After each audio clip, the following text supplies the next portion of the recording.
William Blake, English visionary. A presentation by Jamal McIntosh.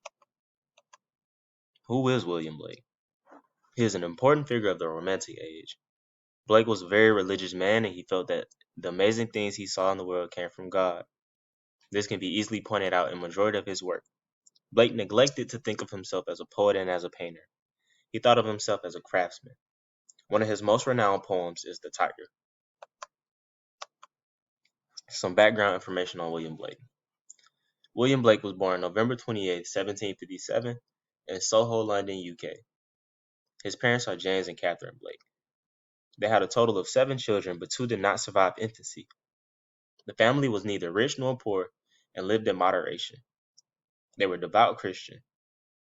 What's so uncommon about this is that during this era, it was very, very, very uncommon for writers and artists to come from decent backgrounds. In August of 1782, at the age of 25, Blake met, married, and courted Catherine Boucher. Blake died August 12, 1827. Blake's life before literature.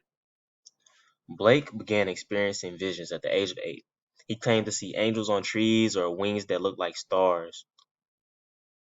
At the age of 10, he convinced his parents to allow him to enroll in art school, but he was forced to quit it because it was too expensive. Therefore, he dropped out. Some time after, he served as an apprentice to James Bassire for a total of 5 years. And during this apprenticeship, he studied medieval and Renaissance art, mostly compositions of Raphael, Michelangelo, and Durer. At the age of 21, he enrolled at the Royal Academy.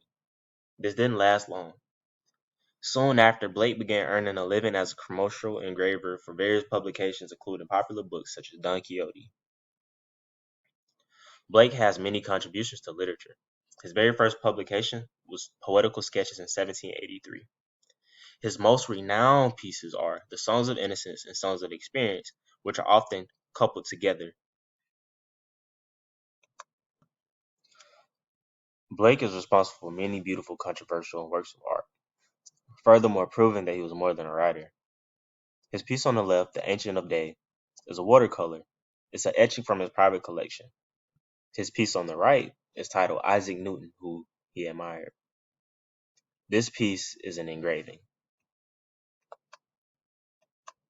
Blake's legacy. When Blake died, he was very poor. He and his wife very rarely traveled and never left their homes.